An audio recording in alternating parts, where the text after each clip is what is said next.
বিকেলে মধুর ক্যান্টিনে এক সংবাদ সম্মেলনে একজন এজিএস প্রার্থী মহিউদ্দিন রনি তিনি বলেছেন যে ইশতেহার অনেকটা প্রেমিকার মতো, ইশতেহার যেগুলো দিচ্ছে আসলে এইসব ইশতেহার বাস্তবায়ন হবে না কিংবা তারা বাস্তবায়ন করবে না, এইরকম অভিযোগ, এরকম কথাও আমরা শুনছি। এবং শিক্ষার্থীদের মাঝেও কিন্তু এই ধরনের একটি প্রতিক্রিয়া আছে যে এই যে বড় বড় ইশতেহার আসলে এগুলো কি শুধুই নির্বাচনে জেতার কৌশল কিংবা ভোট আকর্ষণ করার কৌশল, আদৌ কি এগুলো বাস্তবায়নযোগ্য কিনা, এই ব্যাপারে আপনার থেকে একটু জানতে চাইবো আপনার মতামত। এবং আরাফাত, আপনার নির্বাচনী ইশতেহারের যে 13 নম্বর পয়েন্ট, আপনি সেখানে বলেছেন টিচার্স রেটিং সিস্টেম। এই টিচার্স রেটিং সিস্টেম কিংবা এই ধরনের কাছাকাছি একটি উদ্যোগ কিন্তু বিশ্ববিদ্যালয় প্রশাসন কিন্তু এর আগে দিয়েছে, কিন্তু সেটি আসলে বাস্তবে আলোর মুখ দেখে নাই এবং শিক্ষকদের এই ব্যাপারে অনীহা রয়েছে।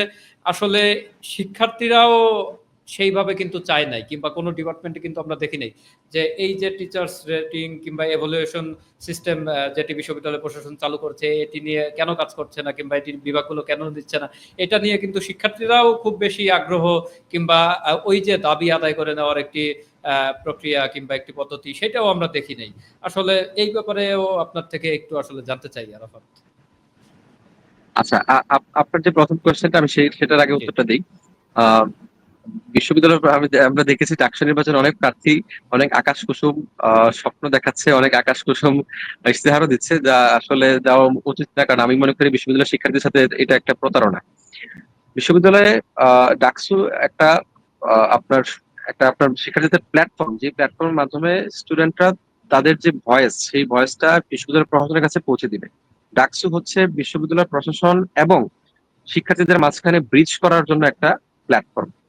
এখানে যদি আপনি বলেন যে আমি 20 তলা হল বানিয়ে দিব, এটা আসলে ডাকসুর কোনো ক্ষমতাও নাই। আর ডাকসুর গঠনতন্ত্র যদি আপনি স্পষ্টভাবে পড়েন, সেখানে কিন্তু ডাকসুর ক্ষমতা অত্যন্ত সংকীর্ণ এবং এখানে মানে কোনো ধরনের উন্নয়নমূলক কাজ করা সেটা আসলে খুবই কষ্টসাধ্য।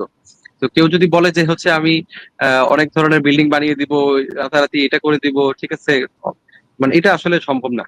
তো আমার কাছে মনে হয় যে যেহেতু আমাদের মানে ডাকসু নির্বাচনের প্রার্থীরা প্রতিযোগিতা করছে, তাদের আগে ডাকসু নির্বাচনের যে গণতন্ত্রটি সেটি পড়া উচিত এবং গণতন্ত্র আলোকে তারা কি কি কাজ করতে পারবে, শিক্ষার্থীদের কি কি কাজ তাদের করার সক্ষমতা রয়েছে, সেইগুলোর আলোকে তাদের একটি ইশতেহার দেওয়া প্রয়োজন এবং প্রতিশ্রুতি দেওয়া প্রয়োজন। শিক্ষার্থীদেরকে কখনোই মিসগাইড করা উচিত না, বা কখনোই তাদেরকে ভুল পথে পরিচালনা করা বা তাদেরকে ভুল আশ্বাস দেওয়াটা মানে সমীচীন না। আমার কাছে, আমি ব্যক্তিগতভাবে সেটা পছন্দ করি না।